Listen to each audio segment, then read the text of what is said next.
Okay, are we going? Okay. Hello and welcome to Focus on Disabilities.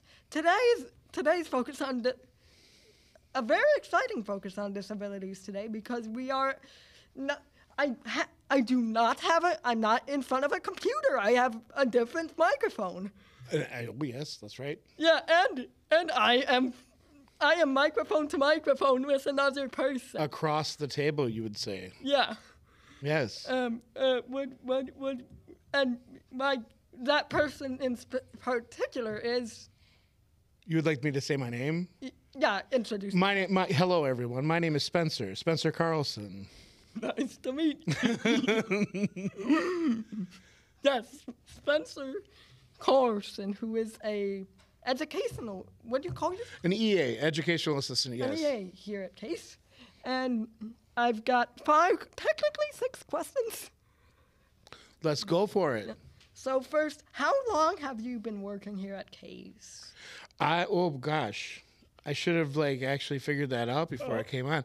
Okay, so I've been at Case for, it's 8 years maybe. I think it's something along the lines of that. When did you start? Well, okay, so I started at Case when I was actually a CAS, that's close adult supervision, with a student that I actually started with when he was in first grade.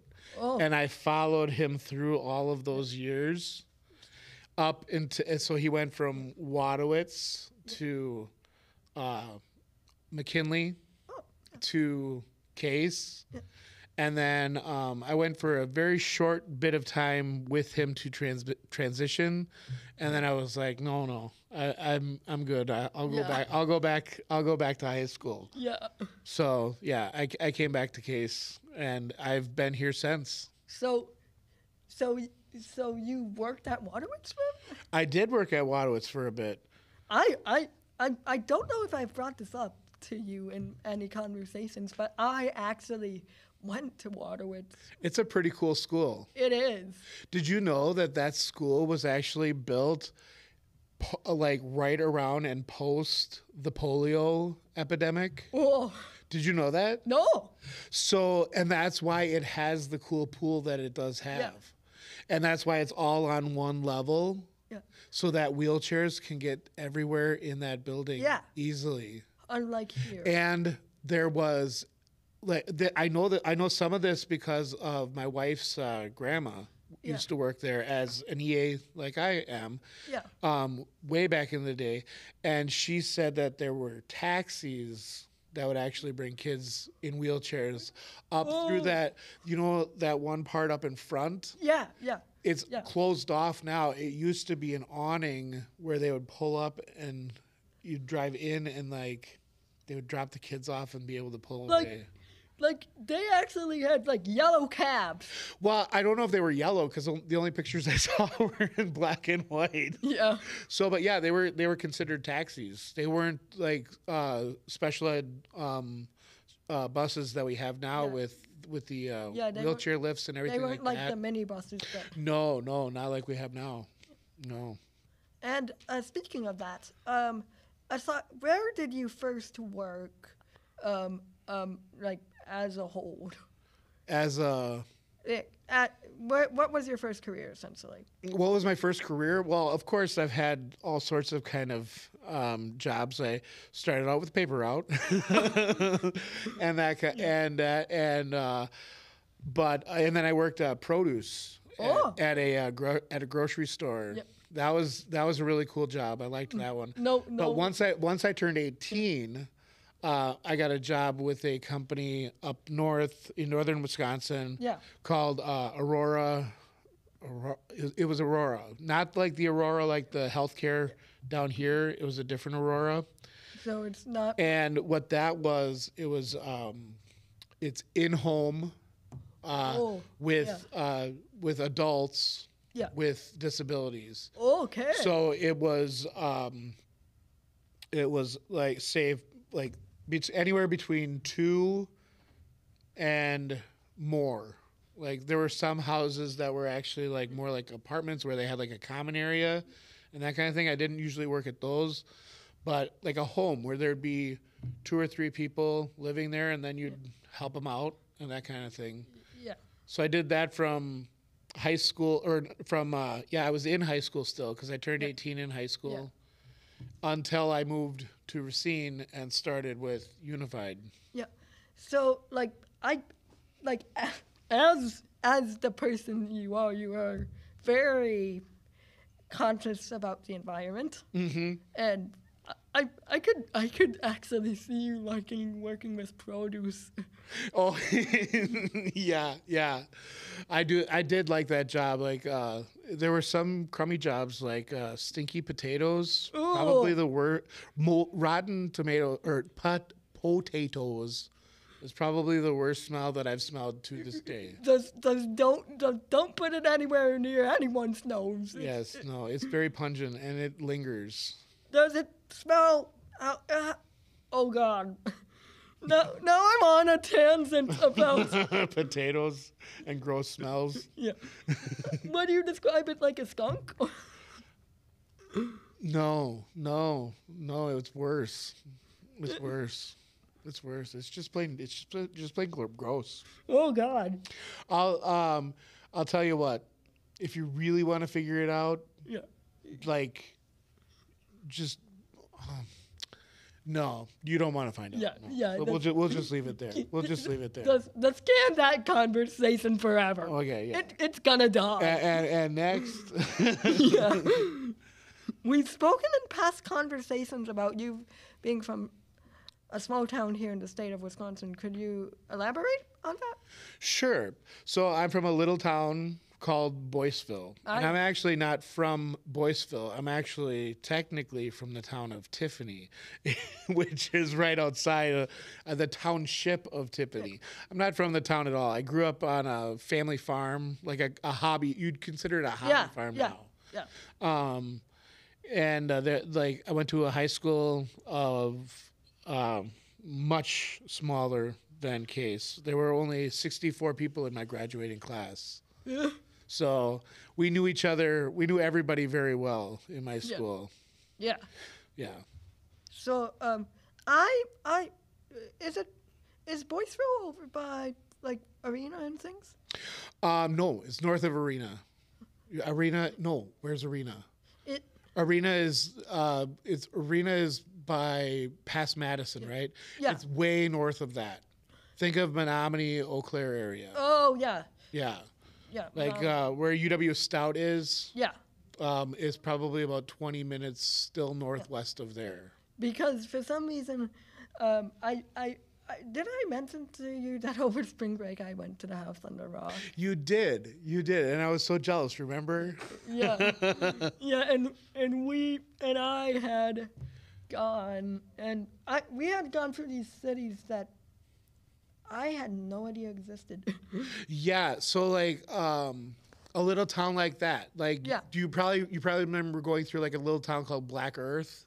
Oh, Black Earth. Earth. Black Earth would remind me of a town called like Boyceville. Yeah. It's small. Like you drive through it. If you're not paying attention, you went through the town and it's gone. Like, it's behind you now. I'm in Boyceville now. Yeah. What city? What state? What town am I? Okay. Why? As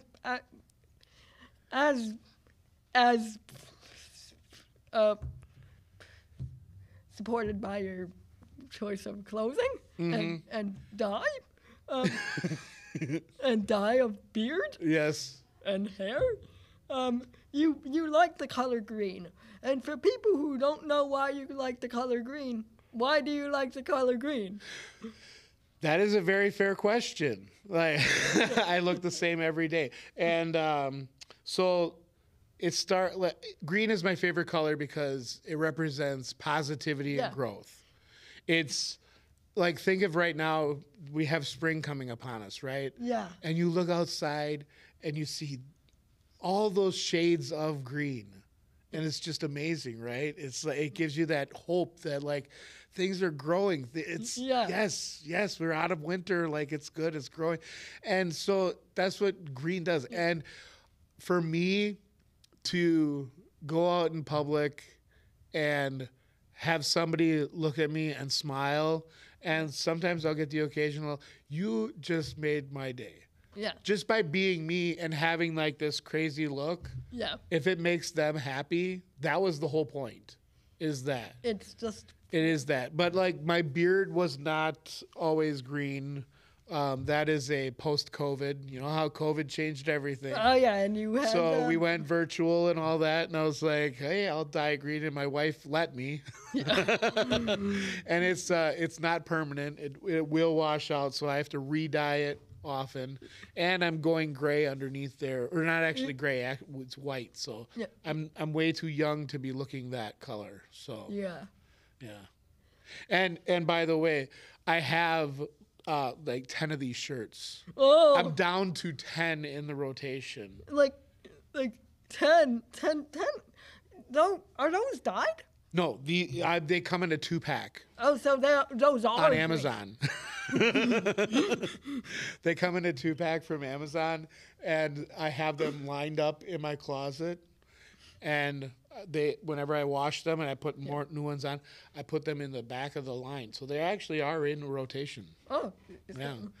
But I don't have to worry about what I'm going to wear today. It's just the same. I'm just boom, ready to go. It's just the same thing over and over again. Same thing over and over. Hats, green glasses, green car. You bet.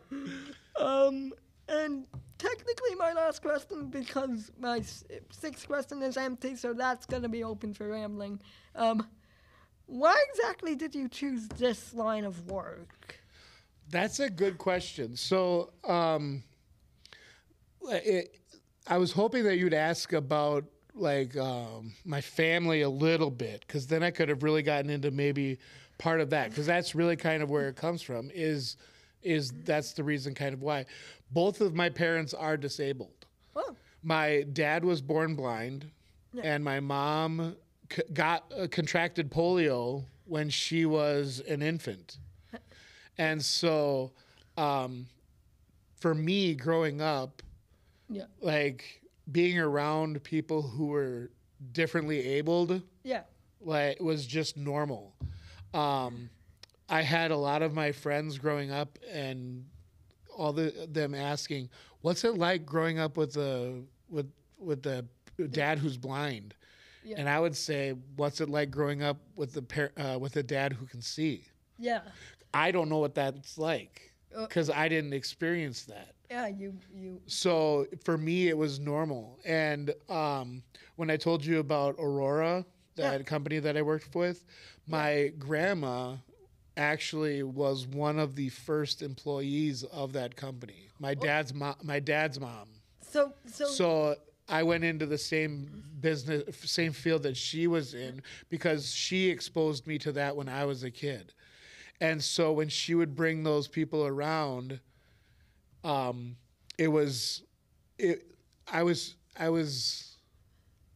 exposed in a way that made it completely natural to treat everyone the same way. Yeah. So it's easy for me to overlook things that glare about other people's disabilities. For me, I feel like I get over those easily, and I see a person for being a person. Yeah. So that's what I really like about working with people with disabilities, is that you really, for me, I get to it's a lot like hanging out. Yeah. Especially that previous job working at Aurora, it was a great job. I felt like, how am I getting paid for just going and hanging out with these people? And because that's what it really was. And it was helping them live a full life. Because if I wasn't there to hang out with them, they wouldn't be able to do this, and this. Yeah. So that's why I was being paid for it. But like, it just seemed natural and fun. Yeah. So that's why I really like working with people with disabilities, is because they're my people. They're my fun. It's fun. Yeah. It's just the way it is. They're your people. They're everybody's their own person. But like I can jive with them. Yeah. What they're putting down I'm picking up what they're putting down. Yeah. I don't know, or however you want to say it. Euphemisms. Right. And now we're on to our sixth thing, which is just open for rambling. So let me ask you a question then. Okay. What would you say is your biggest challenge with how people treat you about your abilities? Yeah. So,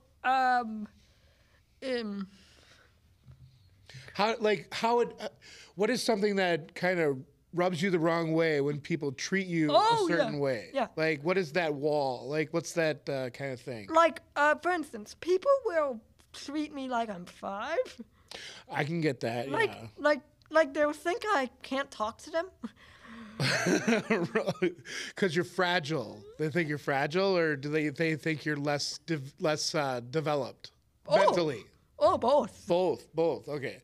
So less developed physically and mentally. Yeah. By the way but I find that you are a very quirky, cool kid. Yeah. I mean, you make my morning when I get to see you in the morning. Like, your greeting in the morning helps me out every day. And we both greet each other like you greet me by like doing dude. Yeah, you and I should really do something like this. It'll come naturally. You never, like, that's one of the things. You never make your own nickname. That it just never works. It has to come from somebody else. Yeah. Like, that's the way it works. Yeah. Because those people that create their own nicknames, they're just weirdos. Yeah. In my opinion. I mean, aren't we all weird? We are all weird. Yes. There are like there are times when I wish I could pick my nicknames and put some of the ones that they call me in the garbage, but like my dad, he calls me J-Bones. J-Bones? because I'm quite bony. Bony? Yeah. Well, I call you by your given name sometimes. Yeah. Jude Philip Smythe. Oh, God, I think that needs a bit of explanation. Oh yes, Jude Philip Smythe. So Jude, his name has a little bit of folklore in it. Yeah, my middle name is Lore, spelled L-O-R. Yeah, but that's just folklore. Yeah, and then so I call him Jude Philip Smythe because Philip definitely fits him better, I think. And then it's Smythe because he's aristocratic, so you got to add the E. So. What does aristocratic mean? Aristocratic, think of like all this stuff going on over the pond. Yeah. This weekend, pomp and circumstance, like the king's coronation. Yeah. It's aristocratic. It's hoity-toity. Yeah. I'm actually now on the definition page for it. And it says. A member of the aristocracy. There you go. Which it uses its own word in the definition. Which we're told not to do. Yeah. Always. Which is the highest class in certain societies, especially those holding hereditary titles or offices. Hereditary titles or offices. So, the King of England. Yeah. Is by family, right? Yeah. Yeah. But I wouldn't call. So that's why you're Smythe, because you're rich, man. You look like you're from that. Yeah. Nobility. I mean, I wouldn't call myself like rich in wealth. I'm rich in knowledge, but. Well, one day we are all going to be saying, "I knew Jude when." He was blank. Yes. When he was... I remember Jude from this time. Yeah. I do like to go ham on the stuff. Go ham. Yeah. I don't know how long we have left. I don't know. You're good if you want to call it. Yeah. Close it up. Yeah. Crap. Moving mics. don't move mics, dude. Don't. Cut that part. Can we cut that part, Mr. Love? Thank you, Spencer, for your time. Oh, thank you, Jude. And Focus on Disabilities, and now to plug. Focus on Disabilities YouTube content comes out whenever available. Yeah, available. or the people here at the Racine Unified Racine Video Production Workshop decide to release new YouTube content. While supplies last. Yeah. well, the supplies left. We've only got so many tapings until the end of the year. Well, yeah. Hey, you got to make the most of what you got. Yeah. So that is Jude and Spencer Carlson. Carlson signing off. Thanks, Jude. That was actually.